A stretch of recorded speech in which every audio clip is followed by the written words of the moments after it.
आप कहते हो कि मंदिर से जाते समय नंदी के कानों में, बहुत सुंदर प्रश्न है आपके, बहुत भाव से और आनंद से आपने करा, और जनमानस के कल्याण के प्रश्न है ये, केवल आपके लिए नहीं है, ये सबके लिए इतने जोरदार प्रश्न है। जो गलती भी करते होंगे तो इसको सुधार सकते।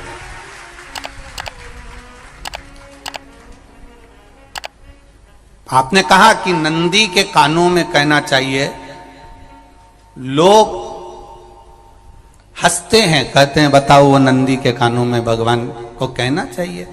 वैसे तो हम आपको एक बात बता दें कि दुनिया के लोग किसी दूसरे धर्म की कभी हंसी नहीं उड़ाते। दुनिया के लोगों को दूसरे का धर्म अच्छा लगता है। दुनिया के लोग सबसे ज्यादा हंसी उड़ाते हैं तो हमारे सनातन धर्म की ही उड़ाते हैं, और जी खुद उड़ाते हैं, दूसरा उड़ाने वाला नहीं होता। दूर के ढोल हमें समझ में आते हैं, उसका धर्म हमें समझ में आ गया, उनके क्या है, ऐसा है, आओ कुछ नहीं, उनके धर्म में ऐसा है, कितना आनंद हमें दूसरे के धर्म में लग रहा है, और हमारा सनातन धर्म हमको बुरा लगता है। हमारे सनातन धर्म हमें बुरा लगने लगा। अरे भाई, लोग कहते हैं कि नंदी के कान में कहते हो, ये कोई हमारे पुराणों में या शास्त्रों में लिखा है? भगवती बहन साहू, आपको धन्यवाद देना चाहूंगा और एक बात कहना चाहूंगा, जितनी भी शिव महापुराण के अंतर्गत चाहे उपाय जो बताए जाते हैं कि बेलपत्री ऐसे चढ़ाना, काली मिर्च ऐसे चढ़ाना, चावल ऐसे चढ़ाना, धतूरा का क्या महत्व है, शमी के पत्ते का क्या महत्व है, बेलपत्री के पत्ते का क्या महत्व है, ये जितनी भी बातें बताई जाती हैं ये सब पुराण के अंतर्गत से बताई जाती है। अब दुनिया के लोग इसको चाहे टोटका कह दें, चाहे दुनिया के लोग इसे टोना कह दें, पर पुराण से हटकर कुछ नहीं। और आप लोगों को अगर बोला है कि नंदी के कान में कहकर भगवान शंकर के मन में बात पहुंचे, तो ये क्यों कहा, तो ये भी हमारी शिव महापुराण में लिखा है, जलंधर के चरित्र में। कोई आपसे कहे कि नंदी के कान में बोलने से क्या होता है, ये जलंधर का चरित्र कह रहा है। मां पार्वती जी का हस्त कमल पकड़कर जलंधर लेकर जाने लगा।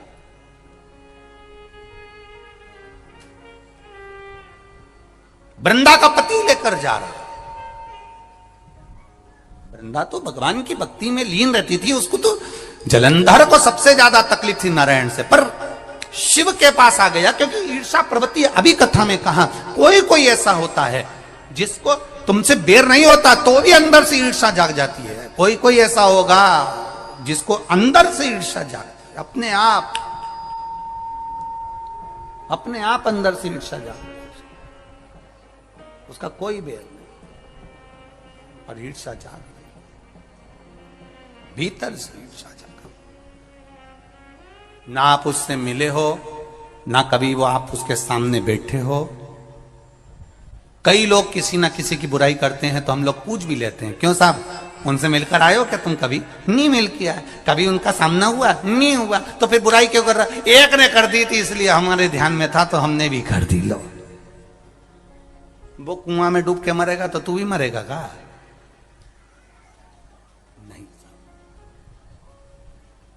नंदी सामने बैठा है, गणेश जी को मालूम पड़ गया, कार्तिकेय को मालूम पड़ गया, मां पार्वती जी का हस्त कमल जलंधर ने पकड़ लिया और लेकर चला। मालूम पड़ गया, तब नहीं रहा गया। गणेश जी को क्रोध आ गया और गणेश जी महाराज आए, शिव जी को जगाने लगे, पिताजी पिताजी पिताजी कर कर जगाया, उठो पिताजी, पिताजी उठिए, पिताजी जागिए, पिता को जगा रहे हैं। भगवान शंकर नहीं उठे, तप में लीन थे। क्या करें हम?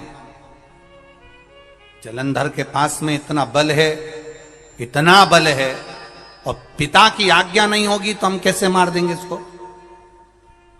मारने को तो हम मार दें। मां ने आज्ञा करी थी कि जलंधर उसको तारकासुर को मार दो, तो कार्तिकेय ने तारकासुर को मार दिया। शिव जी की आज्ञा नहीं तो हम इसको कैसे मारें? क्या करें? सब कुछ गणेश जी ने देख लिया, शंकर जी के ऊपर बहुत बहुत बहुत बहुत प्रार्थना कर कर देख ली, पर शंकर जी नहीं जागे। तब आखिरी में विनायक ने, गणेश ने, जितनी लोग आस्था चैनल पर कथा सुन रहे हैं, जितने लोग फेसबुक यूट्यूब पर कथा सुन रहे हैं, इस बात को याद रखना कि नंदी के कान में कहने से क्या होता है वो ये इस कथा से सीख लेना।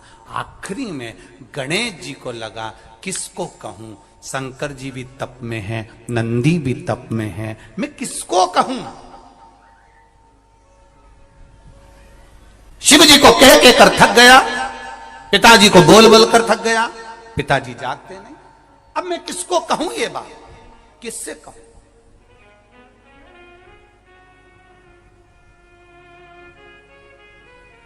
विनायक गए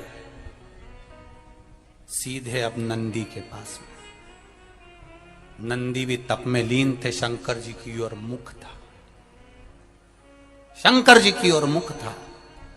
गए और जाकर तुरंत विनायक ने नंदी के कानों में जाकर कहा, नंदीश्वर, मैया का हाथ पकड़कर जलंधर लेकर जा रहा है, पिताजी तप में लीन है, कृपा करिए ना। बस केवल नंदी के कान में कहा, गणेश जी दूर हट गए।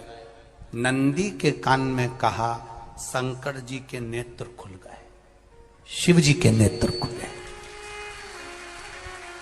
ध्यान देना जरा, इस शिव महापुराण की, आशुतोष शिव महापुराण की कथा, जो कथा यहां कही जा रही है, यह कथा पहले के चरित्रों में सुनने को नहीं मिली होगी। जरा ध्यान देना इस संवाद पर, जितने लोग आस्था चैनल पर, जितने फेसबुक यूट्यूब पर सुन रहे हैं। सनातन धर्म की हंसी उड़ाने वाले कह देते हैं नंदी के कान में कहने से क्या होता है, नंदी के सामने जाकर बोलने से क्या होता है, नंदी के पास बैठकर बोलने से क्या होता है, नंदी के पास बैठकर शंकर जी का मात्र दीदार करने से क्या होता है, दर्शन करने से क्या होता है। वो अच्छे से समझ लेना, जो लोग सनातन धर्म पर उंगलियां उठाते हैं, वो अच्छे से समझ लें इस बात को।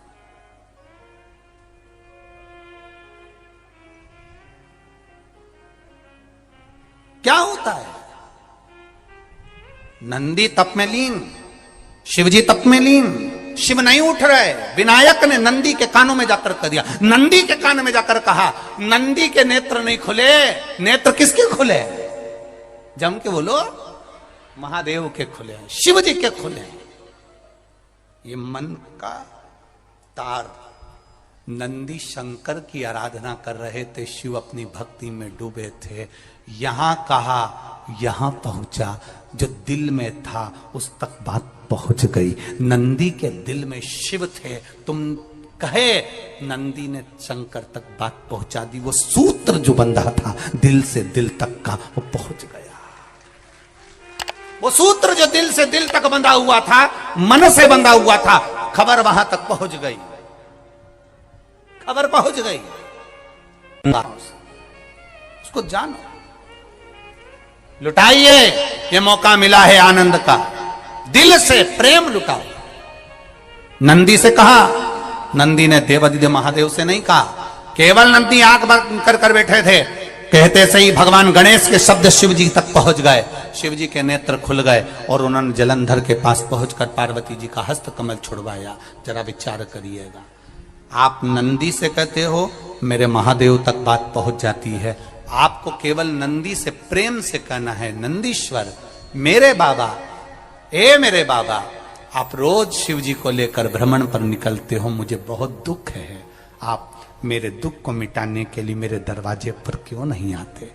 नंदीश्वर से कहा, शिव जी तक बात पहुंच जाएगी, शंकर के नेत्र आपके लिए खुल जाएंगे और महादेव आपके यहां खड़ा मिलेगा, मेरा महादेव आपके पास में खड़ा मिलेगा। आशुतोष शिव महापुराण की कथा कहती है, लोग कहते हैं नंदी को कहने से क्या होता है, ये शिव तत्व की कथा आशुतोष शिव महापुराण कह रही है। कहा वहां तक पहुंचा, दिल से दिल का कंठ। जो भगवान नंदी के कानों में कुछ कहकर आते हैं, बोले हो कभी? सीधे बोल देते हो क्या जाकर? नंदी के कानों में कहने का भी एक तरीका है, आप लोगों को मालूम होगा वो तरीका? नहीं मालूम? ये बेलपत्री की जो डंडी रहती है ना, बीच का जो भाग है, ध्यान दिए ना जरा सा, ये बीच की जो डंडी है, फिर से देखिए, बेलपत्री के 2 पत्ते और उसके पास में जो बीच की जो डंडी का भाग है, दिख रहा है आप लोगों को? ये 2 डंडी, ये बीच की 2 पत्ती और उसके बीच में जो 2 डंडी का भाग होता है। जब हम देवाधिदेव महादेव से कोई बात कहने वाले होते हैं ना कि बाबा बहुत दुखी हूं, बाबा बहुत तकलीफ चल रही है, बाबा मैंने एक कंपटीशन एग्जाम में परीक्षा दी है, बाबा मेरे जीवन में ये तकलीफ हो रही है, बाबा, तब इस बेलपत्री की जो ये डंडी होती है, इस उंगली से, इस अंगुष्ठ से इस डंडी को पकड़ा जाता है और बाबा के कर्ण में कहने से पहले ये हाथ को नंदी के ऊपर रखकर फिर हम बाबा के नंदी के कानों में कहते हैं और चलते समय इस बेलपत्र को अशोक सुंदरी की जगह पर चढ़ाकर वापिस सजाते हैं। देव अधिदेव महादेव को पार्वती की बात मानना ही पड़ती है और वो कहना ही पड़ता है। ये बेलपत्र की महत्व, ये जितना फल एक बेलपत्र की पत्ती में उतना की उतना फल, हम आपसे फिर कहेंगे, कभी मौका मिल जाए जिंदगी में, कभी तुम्हारे जीवन में अगर मौका मिले और कहीं बेलपत्री का वृक्ष मिल जाए जिसकी छांव तुम्हारे ऊपर पड़ रही हो, तुम्हारे ऊपर अगर बेलपत्री की छांव पड़ रही हो, उसके नीचे बैठकर कभी मौका मिले, एक बेलपत्री का पत्ता मात्र रखकर आप शिव जी का नाम लेकर जल भी अगर समर्पित कर रहे हो ना, तो वो 12 ज्योतिर्लिंग को जल चढ़ाने के बराबर फल प्रदान कर। एक बेलपत्री का पत्ता, एक बेलपत्री का वृक्ष, एक बेलपत्री के वृक्ष की छांव हमारे जीवन को कृतार्थ कर देती है, धन्य कर देती है, कृतार्थ।